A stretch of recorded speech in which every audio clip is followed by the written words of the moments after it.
pompoms! Dankie Susan dat jy die pompoms so mooi netjies neergesit het. Wat se tyd is dit? Kreatiwiteit. Nuwe jaar, nuwe juffrou. Kom in haar goeie boekies met 'n hoedtekkie juffrou geskenk. Elke juffrou wil bederf word en as die bederf nou nog haar naam ook op het, is die geskenk ekstra spesiaal. Ons juffrou geskenkie bestaan uit 'n pragtige oorbelbakkie vir as juffrou haar oorbelle wil uithaal en mooi bære na 'n lang dag. Ook 'n pragtige sleutelhouer vir haar klassleutel. Wat ons geskenkie so spesiaal maak, is die mooi boksie waarin hy kom.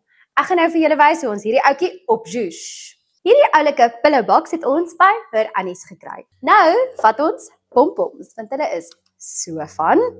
Turquoise en cerise pink is vandag se kleurkeuse. Vat jou gomgeweertjie en jy plak hierdie pompoms net soos wat dit vir jou mooi lyk. Ek vind dat 7 pompoms op so 'n boksie baie mooi lyk.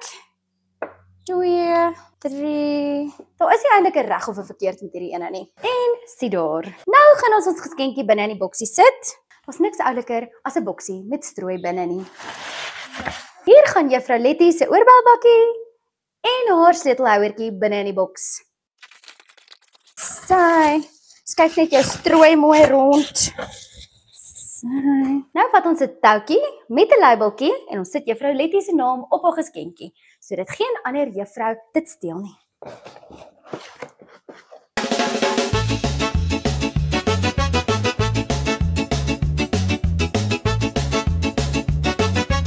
En dis hy. Met so 'n geskenkie gaan jou kind definitief klaskaptein wees in die eerste kwartaal. Kontak Hoedtekkie nou vir jou juffrou geskenkie. Eet jou hart op, Rachel.